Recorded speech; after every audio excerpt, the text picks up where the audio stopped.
pendukungmu, patriot proklamasi, sedia berkorban untukmu. Pancasila dasar negara, rakyat adil makmur sentosa, pribadi bangsaku. Ayo maju, maju, ayo maju, maju, ayo maju, maju. Salam Pancasila. Salam Pancasila. Kampung Mandiri terdiri dari mayoritas 80%.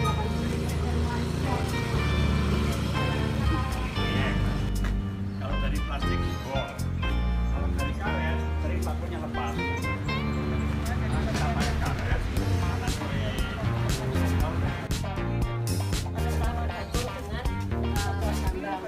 kira ikon lorong cinta itu. Nah ini lorong cinta Pak. Ada terbawa Pak. Menunduk Pak. Pak hati-hati.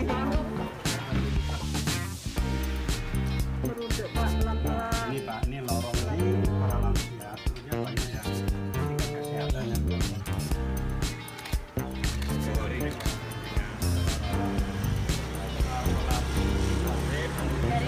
Siapa sekarang ada dari bawah ada Pak.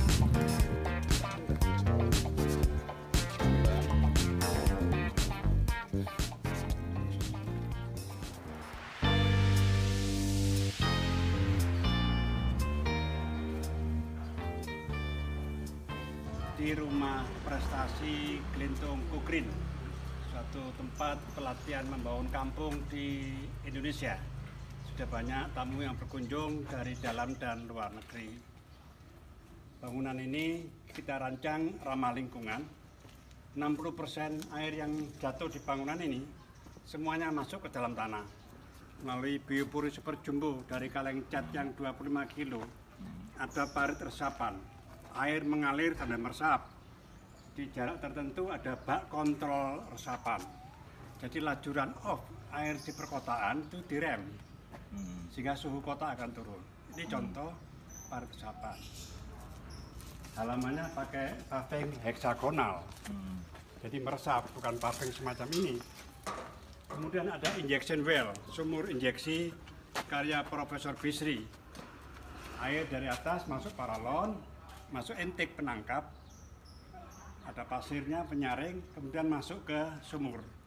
Kedalaman 5 meter, mampu menyerap 5-10 ribu liter air.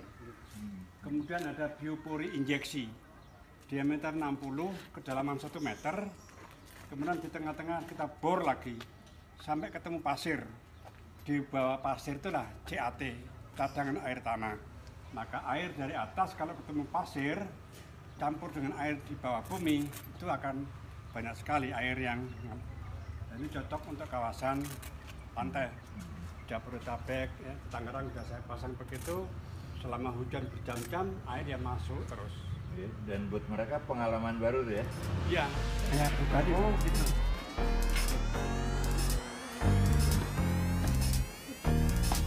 Dan GPIG, Prestasi Indonesia. Ini pengalaman dari Indonesia. Ini dari Pak. Ini? Ya, 2017. Mungkin potensinya lokasi kan bagus. Ini RW yang lama, Glintung Kukrin, sekarang Datang sini ada kesempatan hari ini untuk nggak lama sih ya, karena mesti seperti yang tadi saya katakan, di masa-masa mendatang ini sampai kira-kira 25 tahun ke depan, Indonesia ini akan mempunyai suatu profil ya penduduk di mana mayoritasnya adalah orang-orang muda, gitu, di bawah umur 40. Itu namanya adalah gejala bonus demografi. Dan gejala ini hanya berlaku sekali saja dalam kehidupan suatu bangsa. Kalau ini udah lewat, komposisi penduduknya itu kembali kepada kurva normal. Nah, kita satu-satunya negara di Asia sekarang yang sedang dalam kurva bonus demografi. Nah, sehingga kita harus pandai memanfaatkan keuntungan ini supaya kita ini mengkonsolidasikan dan mengembangkan kemajuan yang telah dirintis antara lain oleh Pak Bambang Irianto melalui kampung tematik dan juga Kelintung Go Green begitu. Dan tentunya Mas Bambang Irianto dan kawan-kawan nggak bisa lagi bergerak sendiri, tetap harus mendapat dukungan kebijakan juga dari pemerintah misalnya. Dan mumpung saya ini jadi penasihat Menteri LHK, ya saya bisa sedikitlah bantu Mas Bambang untuk memberikan masukan ya, kepada KLHK supaya ini didorong. Dan saya juga bawa 2 orang rekan yang keahliannya dan penugasannya itu cocok dengan ini. Karena Mas ini Suryo Adi Wibowo itu seorang pengajar di IPB yang spesialisasinya adalah ekologi manusia. Nah, Bu Rita Permatasari ditugaskan untuk mengembangkan kemitraan lingkungan, ya udah cocok gitu. Ya, kita tinggal kerja aja. Bagus. Ya sayangnya saya nggak bisa membandingkan ya, karena saya nggak ngerti gelintungnya dulu kayak apa gitu. Tapi kalau yang saya lihat sekarang sih luar biasa, bagus sekali, bersih dan walaupun katakanlah mayoritas atau persentase yang banyak dari orang-orang di sini adalah lansia, tapi justru para lansia itulah yang kemudian menjadi penggerak dari gerakan kebersihan di kampung masing-masing itu. Ini unik menurut saya sih. Ya, kita ingin membantu mengembangkan program ini karena kita berada dalam posisi bonus demografi dan usahanya Mas Bambang dan kawan-kawan ini hanya bisa berkembang kalau ada support kebijakan antara lain dari pemerintah.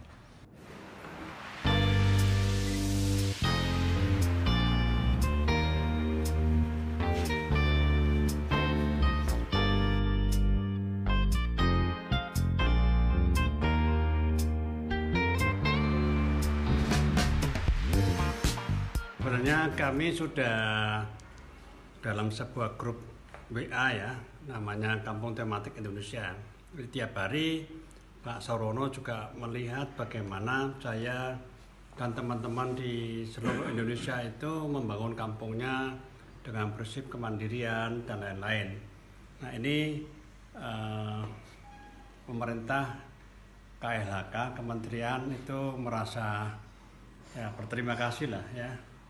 Nah melalui Pak Sarwono itu yang mencermati itulah, kemudian Pak Sarwono ingin melihat langsung. Kebetulan ada acara di Malang, terus beliau mampir ke sini.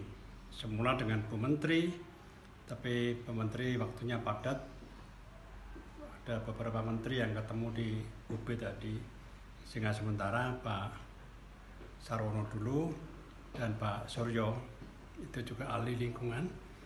Apa yang kita kembangkan di sini akan didorong lagi, diberikan space, diberikan ruang, kebijakan-kebijakan KLHK supaya role model membangun kampung tematik itu bisa lebih masif. Karena kalau kampung tematik sudah bergerak, sudah maju, maka tema-tema yang lain termasuk proklaim itu akan lebih mudah. Jadi saya membangun proklaim bukan langsung bangun kampung iklim, itu rata-rata warga berat.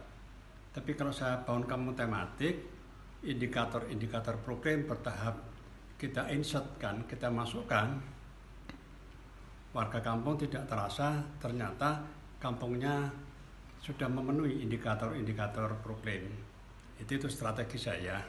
Maka tadi beliau mengatakan bangun kampung penuh dengan strategi tadi ya. Nah ini mudah-mudahan apa yang dilihat oleh Pak Sarwono akan sampai di Ibu Menteri Lingkungan Hidup. Jadi bonus demografi kita akan mempunyai sumber daya manusia yang luar biasa. Tapi kalau tanpa konsep maka bonus demografinya ya mubadir. Oleh karena itulah dengan prototipe saya membangun kampung-kampung tematik ini kemudian didorong dengan bonus demografis, pemerintah KLHK akan mendorong supaya replikasi dari konsep ini bisa dipercepat.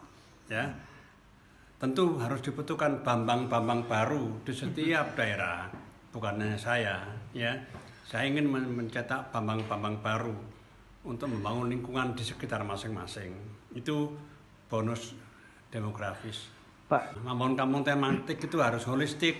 Ya, ada lingkungan hidup, kesehatan, pendidikan, kesejahteraan, termasuk dalam hal ini UMKM. Jadi membangun kampung tematik bukan hanya soal tanam menanam, bukan hanya soal persampahan saja.